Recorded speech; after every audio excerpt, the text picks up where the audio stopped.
Hola nuevamente a todos. Vamos a ver otro tema que se llama factores de riesgo materno. Es, todos los temas son importantes, pero este tema exclusivamente es de suma importancia que lo conozcamos y lo sepamos manejar de manera adecuada. ¿Por qué? Porque recuerden que los factores de riesgo en las embarazadas siempre van a estar presentes de una o de otra manera. Entonces nosotros al conocerlos vamos a poder informarles acerca de ellos a todas nuestras embarazadas. El embarazo de bajo riesgo es el estado fisiológico de la mujer, el cual se inicia al momento de la fecundación y termina al momento del parto y obviamente dando pie al nacimiento de un nuevo producto a término. Esto es un embarazo de bajo riesgo. Este es el concepto de embarazo en general, ¿ok? Un embarazo de alto riesgo es todo aquel que se cursa con estados patológicos o no patológicos. ¿Qué quiere decir? Si podemos ver estas dos imágenes, estamos viendo que en ambas son condiciones socioeconómicas muy bajas. El simple hecho de que nuestra paciente embarazada viva de esta manera ya la hace ser una embarazada de alto riesgo. ¿Por qué? Porque ambas condiciones o esta condición de vivienda deplorable hace que el producto se encuentre ya en un riesgo. Bueno, ¿cuáles van a ser las patologías que se van a presentar o que son propias del embarazo? Las vamos a ir viendo una a una. El control prenatal. Bueno, el control prenatal habla acerca de la detección y control de los factores de riesgos obstétricos. ¿Para qué es mi control prenatal? El control prenatal busca prevenir, detectar y tratar todas las enfermedades que pueden estar asociadas o las enfermedades que ya traiga la mujer desde antes de embarazarse. Algunas de las enfermedades asociadas al embarazo es anemia, preeclampsia, infecciones cervicovaginales, infecciones urinarias, hemorragias propias del embarazo, retraso del crecimiento intrauterino y otras enfermedades. La acción clave para realizar un buen control prenatal es tener presentes siempre los signos y síntomas de alarma para que en el momento en que la paciente llegue a la consulta, nosotros de manera intencional los estemos buscando. Es lo que les decía referente a que tenemos que escanearlas, tenemos que visualizar cómo llegan, cómo caminan, cómo se sientan, cómo visten y la higiene o simplemente qué aspecto o cómo es que reflejan su estado de salud al momento de la consulta. Hay que tener muy buen ojo clínico, chicos. Los signos y síntomas de alarma durante el embarazo son los siguientes. La hipertensión arterial es de suma importancia que ustedes sepan que aparte de la preeclampsia está la hipertensión arterial. No necesariamente la embarazada que cursa con una presión arterial alta quiere decir que ya es preeclámptica. No. La hipertensión arterial es únicamente la elevación de la presión arterial. Por eso es que a todas las embarazadas al momento de la consulta se les debe de tomar de manera óptima su presión arterial. La meta para la presión arterial es que nuestra embarazada maneje una presión inferior a los 140/90 milímetros de mercurio. Todas las embarazadas deben de tener menor a esta presión. La hipertensión arterial también es conocida como elevación sostenida de la presión arterial. ¿Qué quiere decir? Cuando hay una elevación sostenida, la presión sistólica va a ser igual o mayor de 140 milímetros de mercurio y nuestra presión diastólica va a ser mayor o igual de 90 milímetros de mercurio. Recuerden que los parámetros o los rangos normales de presión arterial son 120/80, pero para una embarazada el 120/80 ya es el límite. Entonces, aquí hay que verificar que estas pacientes no sobrepasen estas cifras. Es importante también que si la paciente nos acaba de llegar a la consulta y llega con 140/90, hay que verificar una segunda toma. Esta segunda toma se va a hacer con un mínimo de 6 horas entre una y otra. A esta paciente se le va a decir que regrese a la consulta y que bueno, que regrese para verificar la presión arterial. Pudo que en el momento que se la tomamos haya estado agitada, haya venido caminando muy aprisa, etcétera. Entonces hay que verificar que esa presión siga en 140/90 o que haya disminuido. Eh, este siguiente punto es muy importante que lo comprendan. ¿Por qué quiero que lo comprendan? Hay muchas personas que manejan presiones arteriales bajas. La mayoría manejan 90/60, 100/60, 110/70, etcétera. Entonces, si nuestra mujer embarazada en un comienzo manejaba una presión arterial de 90/60 y de repente al siguiente mes ese 90 que corresponde a mi presión sistólica ha aumentado en 30 milímetros de mercurio, quiere decir que está teniendo una elevación. Y si ese 90 aumentó en 30 milímetros de mercurio y la diastólica aumentó en 15, quiere decir que esta paciente está teniendo una hipertensión. Hay que verificar esas presiones. ¿Por qué hago énfasis en que deben de verificar esto? Em, a veces una mala toma de presión arterial nos da cifras erróneas. Entonces, si nosotros como enfermería estamos esperando a que la paciente tenga 140/90, si no, no es hipertensa. Pero ¿qué pasa? No nos estamos dando cuenta en los registros previos.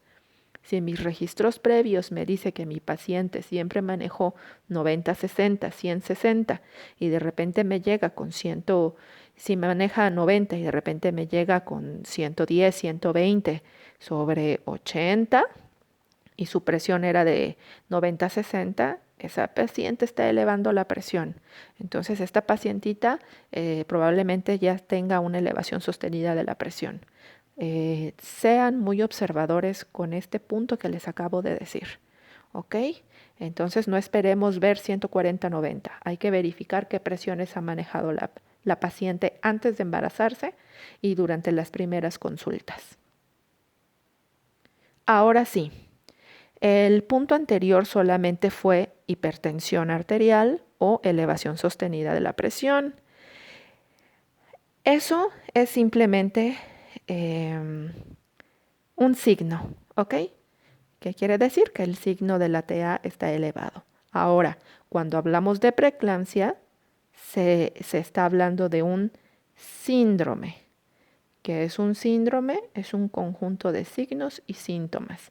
En la elevación de la presión arterial, solamente el signo estaba aumentado. Para hablar de una preeclampsia, quiere decir que aparte de la elevación de la presión, se le van a agregar síntomas multisistémicos. Obviamente su severidad va a ir de menor a grave. La preeclampsia es propia del embarazo. No puedo decir yo que estoy preeclámptica porque no estoy embarazada. Entonces, la preeclampsia es propia del embarazo. ¿Cuándo se va a presentar la preeclampsia? Casi siempre, en la mayoría de las pacientes, se registra después de la semana 20 de gestación, durante el parto o posterior al parto, en las primeras 6 semanas, o puede ser que se presente después. Entonces, hay que tener bien vigiladas a nuestras embarazadas, no nada más en la consulta prenatal, sino también en las consultas posteriores. La preeclampsia es un foquito rojo y la preeclampsia es lo que le está pegando duro a nuestras embarazadas de México. No sabemos qué es lo que está sucediendo, que estas embarazadas están teniendo dificultades con la presión arterial. Algo está pasando, algo están haciendo mal, que todas están preeclámpticas. Hay que investigar, hay que saber qué está sucediendo. Tanto algo estamos haciendo mal, ya sea el sector salud o nuestras mujeres. Hay que poner un asterisco a la preeclampsia para investigar más sobre ella. Una paciente preeclámptica, aparte de la elevación de la presión, va a presentar cefaleas, va a presentar acúfenos, va a haber fosfenos y aparte va a tener un dolor abdominal como si le estuvieran sujetando muy fuerte la cintura. Es importante que nosotros detectamos a una paciente con elevación de la presión y aparte tiene esta sintomatología y verificamos y aparte de estos síntomas lleva un edema en manos, cara y pies. Este paciente se le manda a hacer un examen general de orina y si salen proteínas o cuerpos cetónicos en la orina, es una paciente preeclámptica. Hay que tener cuidado, hay que referirlo al médico y aquí es donde entra la tarea de la segunda actividad, que es investigar qué medicamentos antihipertensivos le podemos dar a estas pacientes. Obviamente, si estamos hablando que tienen una presión arterial baja, lo primero que se debe de hacer es disminuir la presión arterial. Entonces, por favor, se investigan qué medicamentos antihipertensivos se pueden usar durante el embarazo o durante la lactancia, por favor. La preeclampsia se va a dividir en preeclampsia leve y preeclampsia severa. La preeclampsia leve va a ser toda aquella que la cifra de la presión arterial no rebase 140-90, llegue a 140-90, pero que no rebase los 160 sobre 110. La preeclampsia severa va a ser aquella presión arterial que eleve más allá de 160 sobre 110. Hay mujeres embarazadas, hay mujeres que posterior al parto tienen presiones de 180 sobre 200, 200 sobre 150. Son unas presiones arteriales elevadísimas. Entonces, así vamos a clasificar la preeclampsia en leve y en severa. Ya cuando hablamos de eclampsia, la eclampsia es lo que le sigue a la preeclampsia. Si una preeclampsia no se controló, no se le dio tratamiento y no logramos disminuir la presión arterial, esta paciente va a caer en una eclampsia. Ahora, la eclampsia, aparte de tener una elevación de la presión arterial y de tener toda la sintomatología, se le va a agregar la presencia de convulsiones. Esta paciente va a empezar a convulsionar. ¿Y qué pasa en las convulsiones? Llega un punto en que el cerebro, debido a la convulsión, cae en un estado de coma.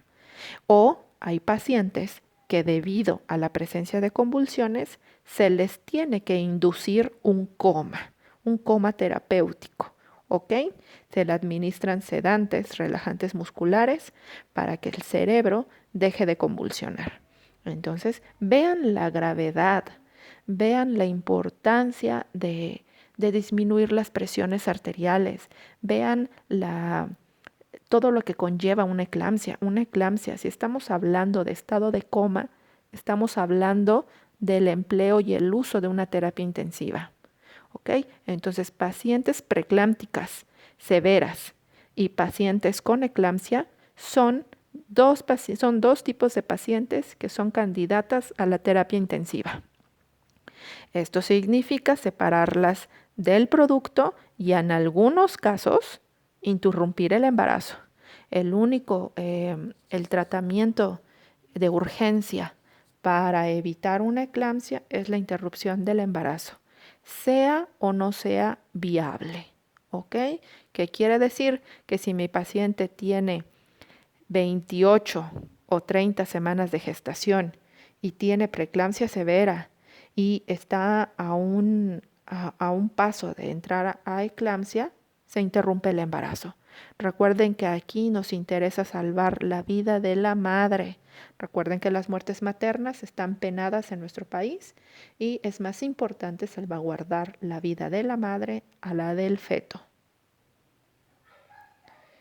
Como mencionábamos, la eclampsia es la presencia de crisis convulsivas o un estado de coma en pacientes preeclámpticas.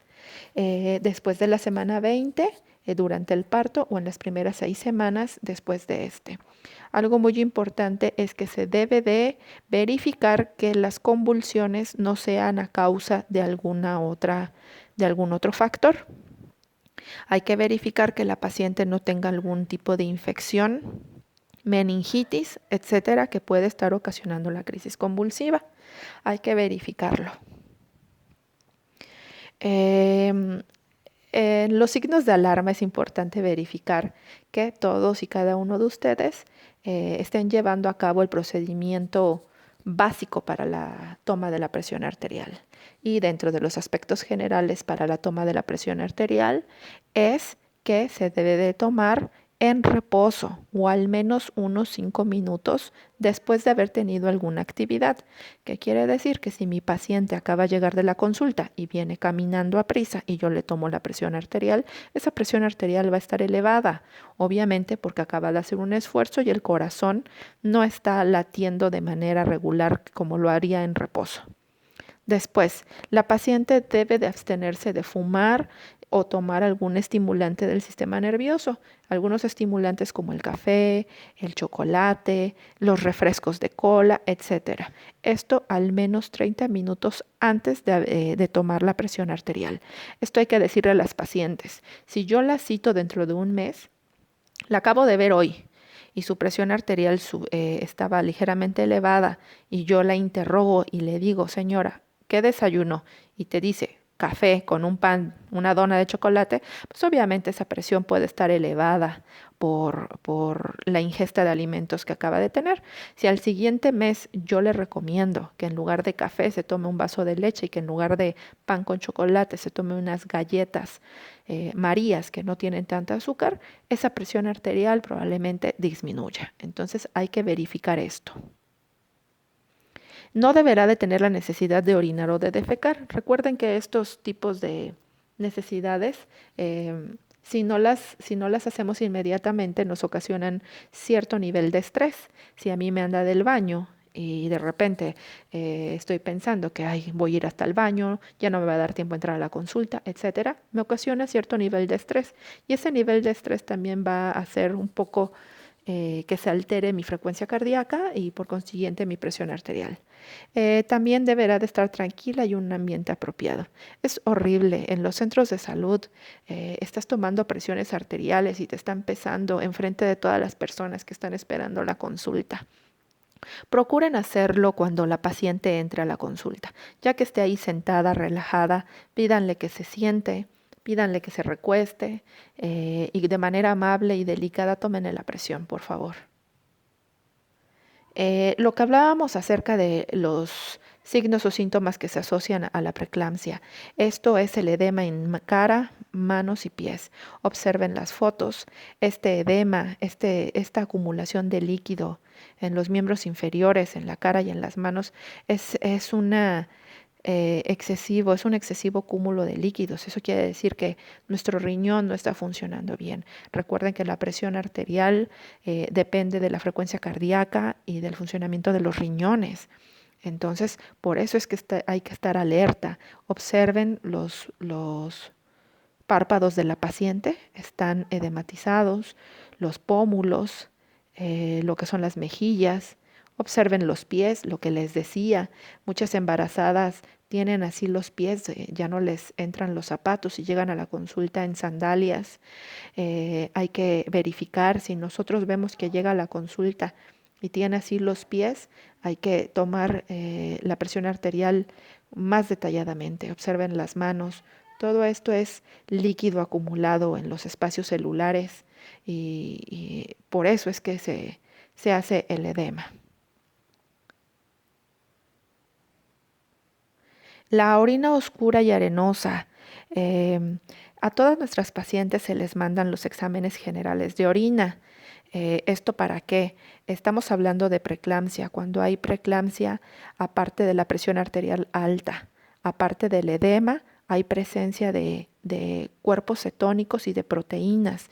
Esos son desechos que no deben de estar presentes en la orina. ¿Qué quiere decir? El riñón ya está dejando pasar esos desechos que no deben de quedar. ¿Ok? Entonces, ¿qué quiere decir? Que el riñoncito está fallando. Y si ese riñón falla, falla la presión, falla todo lo demás. ¿Ok? Entonces estamos dando pie a que hayan enfermedades más graves que la preeclampsia y la eclampsia. También nos va a servir para determinar si hay infección en las vías urinarias. Obviamente la mujer embarazada va a presentar infecciones urinarias eh, debido al aumento de las hormonas y estas hormonas hacen que el riñón trabaje más lento. Por eso también durante el embarazo se ve la preeclampsia porque el riñón se ve forzado a realizar un mayor trabajo. Recuerden que el cuerpo está formando un nuevo ser y ese nuevo ser requiere nutrientes y ese nuevo ser está haciendo que nuestro organismo se esfuerce. Otra razón por la cual podría haber infección de vías urinarias es por el peso que está ejerciendo el útero sobre la vejiga. Conforme pasan los meses, ese útero crece y ese crecimiento hace que pese y ese peso recae sobre la vejiga urinaria. Entonces esta vejiga, al estar presionada, va a contener menos cantidad de orina y va a hacer que estemos yendo más frecuentemente al baño. Entonces, si no tenemos un baño a la mano, vamos a estarnos aguantando esas ganas de hacer de miccionar y va a hacer que probablemente si no miccionamos, esas bacterias van a proliferar en la vejiga y nos pueden hacer infecciones de vías recurrentes. Muchas embarazadas en el primer trimestre van a cursar por infección de vías urinarias sin síntomas. Del 2 al 9% van a presentarlo sin síntomas. ¿Qué quiere decir? Al no haber síntomas, no acuden al médico y no llevan un tratamiento. Pero bueno, recuerden que el organismo es maravilloso y, y en algunas infecciones leves el organismo se cura solo. Quizás la mujer cambió la dieta, quizás tomó más líquidos y esos líquidos hicieron que se eliminaran las bacterias o se eliminaran los microorganismos que estaban ocasionando la infección de vías urinarias. Ok, del 10 al 30% de las mujeres tendrán infecciones de vías urinarias en el segundo trimestre del embarazo. Conforme va pasando el embarazo, conforme crece el útero, más propensas se vuelven a las infecciones de vías urinarias. Otra infección de la que no se libran las embarazadas es de las cervicovaginitis. Muchas mujeres antes de embarazarse ya cursaban con alguna infección vaginal y no son tratadas adecuadamente. Entonces, estas mujeres se embarazan y durante el embarazo por el incremento hormonal puede alterarse la flora vaginal y se pueden volver más propensas a las infecciones vaginales. Esta infección vaginal va a dar pie a la presencia de leucorrea. Recuerden, la leucorrea es el flujo maloliente, el flujo espumoso, amarilloso, verde o gris. Esto que va acompañado de irritación, picor y ardor. Esto en conjunto es una infección vaginal o una cervicovaginitis, que quiere decir que ya no nada más está la infección en lo que es el canal vaginal, sino el cervix también se ve afectado por el microorganismo que está ocasionando la infección. A estas pacientes se les da tratamiento, se les da seguimiento para hacer que al momento del parto ya no tengan esta infección y no haya ningún problema con el producto. Ya habíamos visto en cuidados de la menstruación los tipos de flujo de la mujer. Es importante que a nuestras embarazadas les mostremos los tipos de flujo que puede haber para que en el momento que ellas presenten un flujo que no es normal, acudan al médico. Por favor, muéstrenle que vean ellas cómo es un flujo pegajoso, un flujo espeso, un flujo acuoso. Y pues obviamente este flujo no lo van a presentar porque ellas ya están embarazadas y este flujito transparente y pegajoso es cuando estamos ovulando. ¿Ok? Entonces hay que mencionarles las características normales del flujo vaginal. Otro signo de alarma, otro síntoma que se va a agregar a la preeclampsia, son las contracciones uterinas.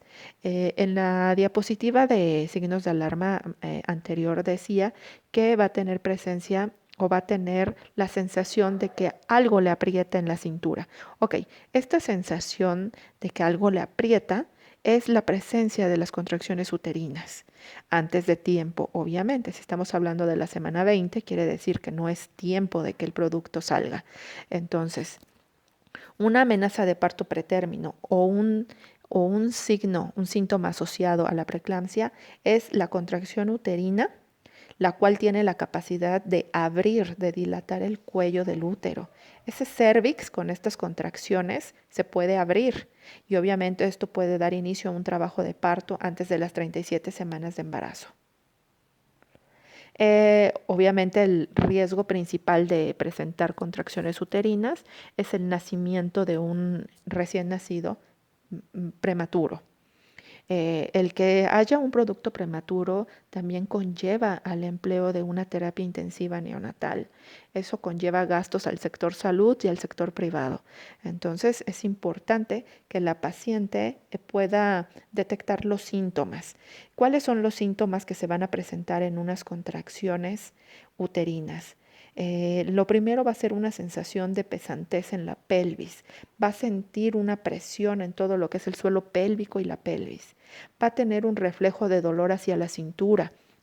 Ella te va a decir, me empieza a doler del ombligo y se me va hacia atrás y de la cintura me duele cuando me agacho, cuando me volteo. Después, otra cosa, hay que mencionarle que probablemente ante la presencia de las contracciones haya expulsión del tapón mucoso. Ese tapón mucoso es un tapón, como su nombre lo dice, es un tapón de moco que se va a alojar en lo que es el orificio del cérvix. Recuerden que el cérvix, el cuello, es como una pequeña dona. En ese centro de la dona se va a formar ese tapón. ¿Cuál es la función de ese tapón? Ese tapón mucoso tiene la función de obstruir el paso de los microorganismos. Cuando una mujer tiene relaciones sexuales, el líquido seminal atraviesa el canal se deposita en el canal vaginal y entra a través del cérvix o cuello uterino y se introduce al útero. En este caso, en las mujeres embarazadas, este taponcito hace que esos microorganismos no atraviesen más allá del canal vaginal. Si una mujer mantiene relaciones sexuales estando embarazada y el hombre eyacula dentro de ellas, ese líquido seminal es obstruido y es eliminado por ese moco cervical. ¿Ok? Entonces, ante la presencia de contracciones, ese moco es expulsado. Después de las semanas 20 de embarazo, toda mujer embarazada debe estar muy pendiente de cualquiera de los síntomas y debe de avisar de inmediato al médico y a la enfermera. Por eso es importante que tengamos una comunicación efectiva con nuestras embarazadas. La empatía que nosotras tengamos con ellas va a hacer que esta mujer nos informe de todo lo que está presentando. La ruptura de membranas. La ruptura de membranas ya es otra patología. Esto ya no está asociado tanto a la preeclampsia, ¿ok? Entonces, la ruptura de membranas ya es otra cosa. Recuerden que las membranas es el saquito, es el saco donde va a estar el producto. Esas membranas, ese saco, va a contener al producto y el líquido amniótico. Entonces, estas membranas, la función principal es proteger al producto, mantenerlo en un estado estéril. El producto dentro de esas membranas es un producto estéril. No entran microorganismos, no entra absolutamente nada. Lo está protegiendo en conjunto con el líquido amniótico. Ok, entonces, si estamos viendo la importancia de lo que tienen las membranas, imagínense si estas membranas se rompen. Ok.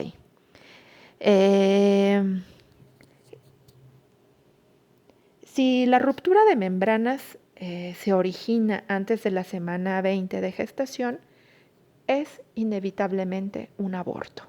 ¿ok? No se puede hacer nada ante la ruptura de membranas. O sea, si la membrana se rompe, el médico no puede entrar y suturar. Eso no se puede. Entonces, imagínense que las membranas se rompen antes de la semana 20. Estamos hablando que ese producto no tiene ni la más mínima posibilidad de sobrevivir.